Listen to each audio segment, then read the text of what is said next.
Welcome to Verbal Pick Radio, where we give you a verbal image of life, and we are everyday people. Like to welcome y'all to the show. We transition, and this transition is a must. You don't have any other option.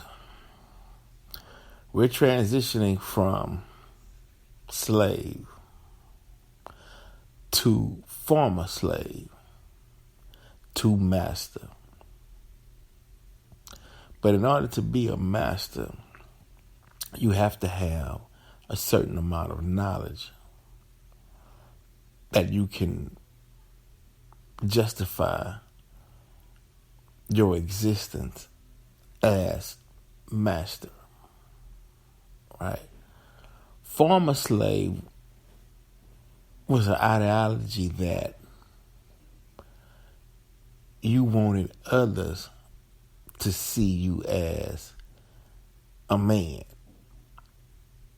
as a person, as a whole person, not 3/5 of a person, but you wanted your former slave master or colonizer to see you as their equal, right? And it's not going to happen. And I'm saying not for the majority. And they proved that during the Trump era. Brilliant movie that's on right now on Hulu. It's called The 24th.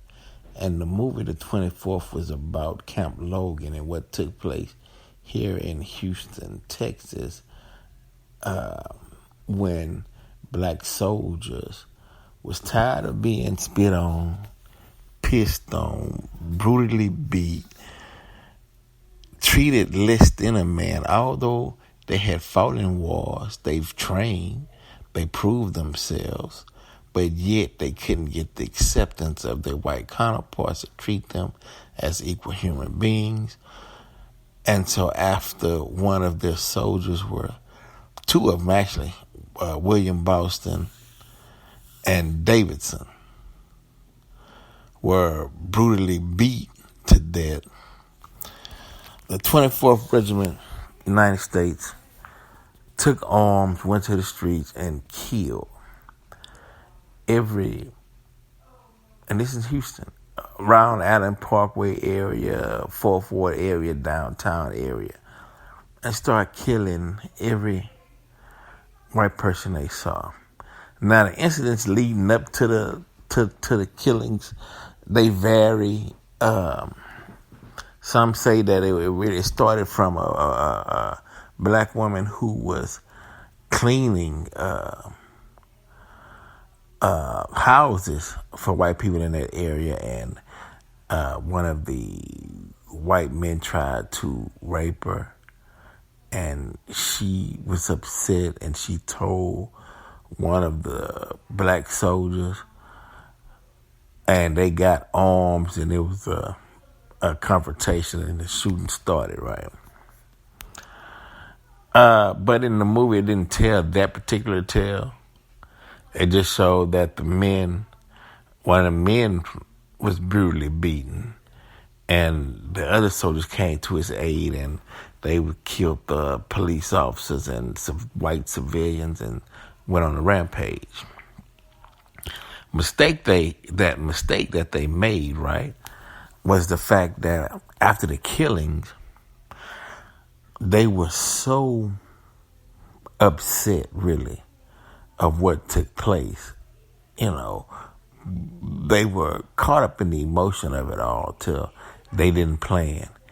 They didn't have scouts in the woods where they were hiding out, watching their front, watching their rear, watching to the left, and watching to the right of them, and it allowed armed white men, military, I believe, that snuck up on them and got them to surrender and took the rifle because they couldn't fight back because they ran up on so quickly they didn't have time to react. Let's put it like that. So had the trial. One of the leading ones who fought back, William Boston, They were trying to get him to leave, light skinned guy, right? But he stuck with his people.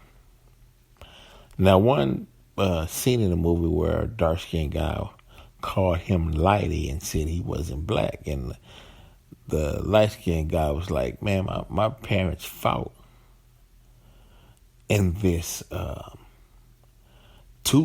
for the rights of black people and suffered. And when they died, they sent him to France to get the best schooling that they possibly could, so maybe he could come back and help change the situation that was going on between black and white, right?" But he was simply trying to tell the dark skinned brother, look, in America, I catch the same hell as you catch. But he was more angry and he had an advantage in a sense because he was around white people, so he saw the way they thought.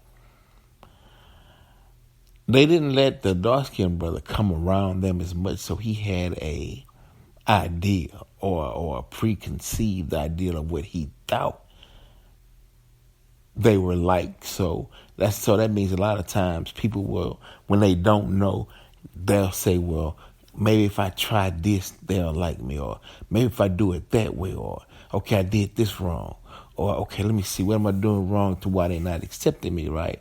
But the light-skinned brother, by being around him, I already knew, brother, no matter what you do, these over here, they'll never accept you, right?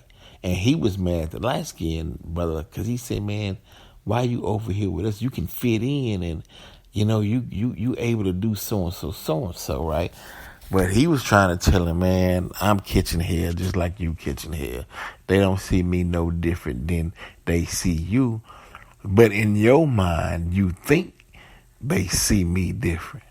And sometimes in a lot of people's minds, they want to put off the perception that they are seen different. But in reality, they see you the same. You only fooling yourself. They don't see you no different. No matter how you shuck and jive or try to smile and try to act a certain way in their presence, they still see you the same.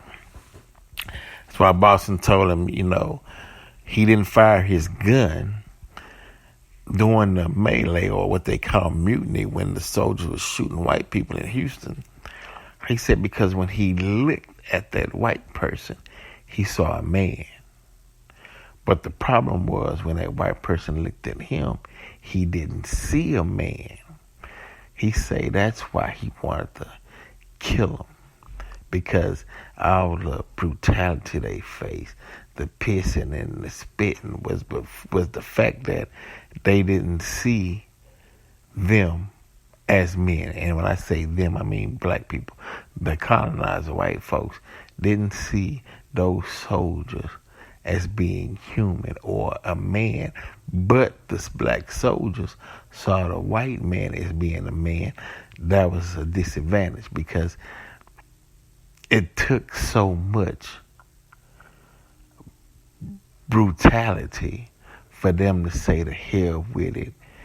I'm not taking this no more. Okay. How can I put it? I have to put aside my emotions on viewing these Caucasians as men when they not treating me as a man. So I have to lower my standards and get in the mud with them, and we're going to have to shoot it out. And that's what took place. Because when they were in court and they was doing the trial, they asked them, did y'all have anything to say for yourselves after, all the killing went place? And all of them said, look, man, lock me up, hang me, do whatever you want to do, but I'm a man at the end of the day. Damn it. And that's what it's going to be. So, and I'm going to die a man. I'm not going to die a boy. I'm not going to die a spook. I'm not going to die inferior or second class citizens and none of that shit. I'm going to look you in your eye. I'm going to die as a man. Right? But before they died as men, they fought as men to show you dealing with men. And he told, that's William Boston, he told his soon-to-be fiance, because he got a ring, right?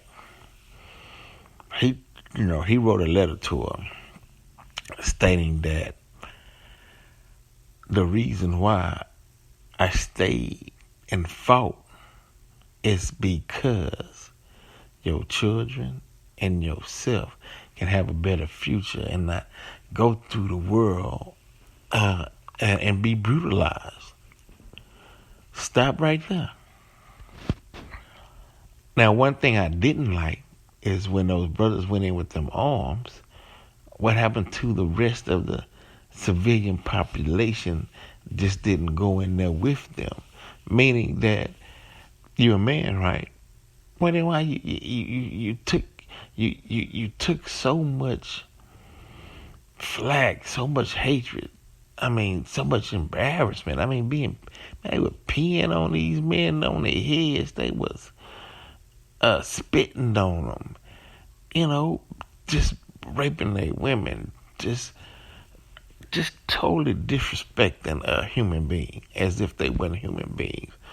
And they bagged these men in the corner to say, okay, you right. Sometimes human beings have to fight. God did put in each individual a mechanism for protection, self-preservation, to protect themselves. You fight for your survival. And they said, okay, if this is what y'all want to prove that I'm a man, then let's get in the mud and we'll just kill each other. All right. So he said, look, and he was talking to Maria. But he sent her that letter, look, I'm doing this for your children and for you in the future of our people, so we don't ever have to feel inferior and face these type of people who just want to kill us. Some kind of way, it went from that mentality to picket signs and marches, but okay. I'm not here to discuss that. I'm just simply saying, you made strides from a slave to a former slave after you was free. And the only reason why I say former slaves, because the slave diet was still on us, even though we was free. Slave names were still on us, even though we was free. That slave religion was upon us, even though we was free. We still wasn't looking white people in the eyes, and we were still getting that filth of slavery off of us. So now the goal in 2021, that is all off of, because time said so. Time said that filth of slavery is off of you in 2021, because time can't carry it no more. And so from now, it's time to elevate to a master. And that's why on these shows you keep hearing me saying, Honorable Elijah Muhammad said this, Minister Farrakhan said this, W.D. Farad Muhammad, right? Why? Because that was the knowledge that was to boost you from former slave to master. It taught you about who the white man was, and it taught you about who you was. It taught you about who the devil was, and it taught you about who God is. Or who Satan is and who God is. And from that point, once you grasp that knowledge and you grasp certain diameters and certain mathematics and certain distances, then you understand now you have to act and grow and practice being a master. Right? You don't have time to wait for those who satisfied and settled on being a former slave and stopped right there That's their business. That's okay. If you want to stop that, it's fine. But we saying time, now we're saying you have to move from being a former slave to a master now because you mastered the whole situation. Right? Because why? You know suffering and now you know peace. You know both suffering and peace. That's what makes you a master. Just like when Adam and Eve ate out that garden and they knew good from evil, and the God said, behold, man has become one of us. It's just like there were black folks today. You know suffering and peace. So behold, man has become a master. The black man has become a master. It's another word I can use right now, but it's not time for that. We saying master. Behold, he knows suffering. He knows peace. Now the black man has truly become a master of his own destiny. That's where we at today. So don't get caught in the murky ethers or that confusion about mundane things such as, oh, am I voting? Oh, am I doing this? What about the COVID? They attacked the Capitol building. Are they coming after my civil rights? Don't get involved in all of that. You just continue to stay focused on transforming from a former slave to a master, taking all the necessary knowledge, do all the necessary practice and experiments you need to do to make sure you qualify for being a master. Now, it's time to roll. World Pick Radio.